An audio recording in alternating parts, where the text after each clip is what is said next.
A game so bad it failed to release in the country it was developed in. Have you ever heard of a story like that before? There have been thousands of video games released every year for quite a while now, so unless the game is one from something quite major, their stories get left behind to rot into oblivion. I would like to think that this would have been covered at some point, but I'm also really glad it's not, because today I get to share with you the tragic story of the game that was only released outside of its home territory, possibly could be considered the worst in the franchise, Digimon All-Star Rumble. Digimon All-Star Rumble began development shortly after the PSP title Digimon Adventure by development studio Probe. Probe was a team started by Sonic the Hedgehog creator Yuji Naka after his departure from Sega in 2006.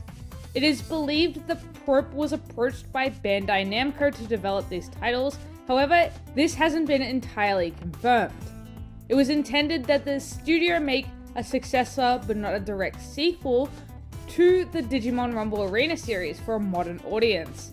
It is believed that they selected this specific job as several Digimon titles at the time had failed to leave Japan, and that publishers of the series, Bandai Namco, wanted to test the waters in the West by developing a game more targeted towards them. However, this is only speculation and has never been confirmed, but the lack of a Japanese version at the Tokyo Game Show suggests that this is true.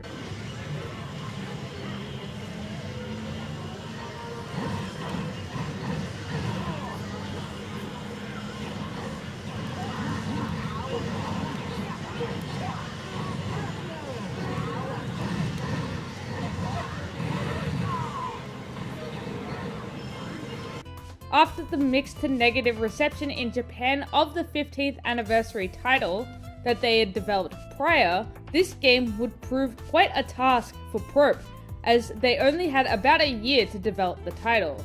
The game was revealed in August of 2014, with a release date of November 11th in North America and November 14th in Europe.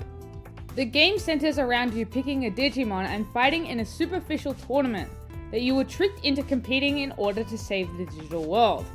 You can select from 12 different Digimon to traverse through different dungeons with, though each Digimon offers the same story experience. If the story mode doesn't interest you, there is a battle mode where you are able to fight on the stage of choice. Completing the story mode does allow you to access unlockable content though, so you do miss out on content if you do not complete that mode. You can play with up to 3 other people in fighting mode, however, you can only do this locally as there is no online function. I fondly remember when this game released. I was very excited because it had been a very long time since anything Digimon related had made its way to Australia, and it was the very first game I had bought brand new, so close to the release date. At the time, I had fun playing the game, but the joy didn't last forever as I was so blindsided for my love of the franchise.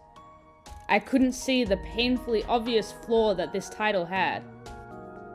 If you were to ask back then, I would have told you it's a pretty good game. But if you ask me now, my sentiment is like reviewers. This game is kind of garbage. The story mode is quite boring and repetitive, the combat feels like a shell of Digimon Rumble Arena 2, map design isn't intuitive nor exciting, as playing different maps mostly feels the same, and the absolute worst part is AI in the game just snapping to face your direction, hitting you, then stun locking you until you just die. This game feels rushed and unfinished, which sounds a lot like another project that Yuji Naka was involved with. This disappointment wasn't only my own, as reviewers at the time panned the title, with many saying the game was unfinished and some even saying it was half-assed. Many made the same criticism as I did earlier, but they also pointed at the lack of an online mode, as well as the steep price for a fighting game, when there were many better ones on the market at the time. I mean, I'm gonna be real for a second. You absolutely know this game is kind of stupid when you can just sit there spamming an attack, hitting absolutely nothing, and just charge up your Digivolution meter, so you can just Digivolve, and then perma-stun lock your opponent to just wipe them off the field. Who thought that was a good idea? It probably wasn't intentional and is some kind of bug, but it is so abusable when you're just so close to wiping your opponent out. And if they don't know that is a function in the game, it's super unfair. Also this.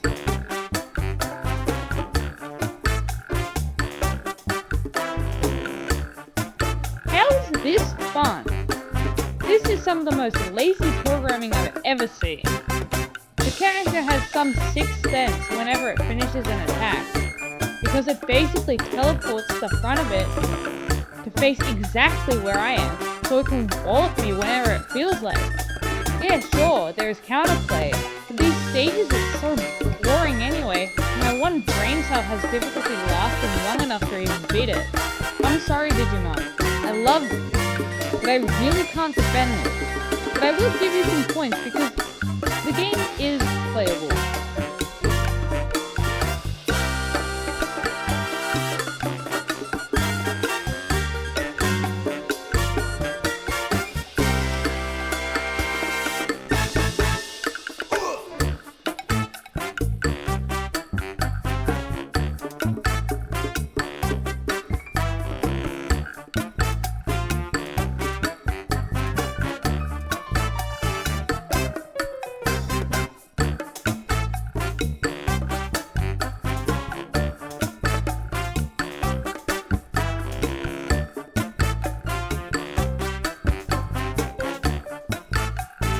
Ultimately, with the reception of the game being so poor, a Japanese release for the title was canned and Probe were dismissed as developers for the Digimon series. Luckily, Bandai Namco didn't give up on releasing Digimon games in the West after the failure of the title, and we were able to get our hands on their next title, Digimon Story Cyber Sleuth, which is a vast improvement on both the games that Probe developed.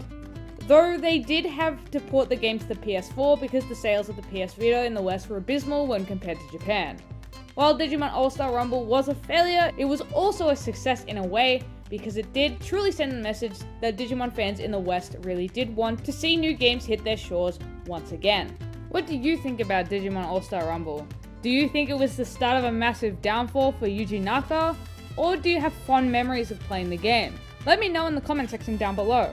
If you enjoyed the video, leave a like, and maybe consider subscribing for more videos like this in the future. Now with that all being said and done, my name is Horizon Unleashed, the resident who unleashed the tale of Digimon All-Star Rumble out into the world, and I'll catch you all next time.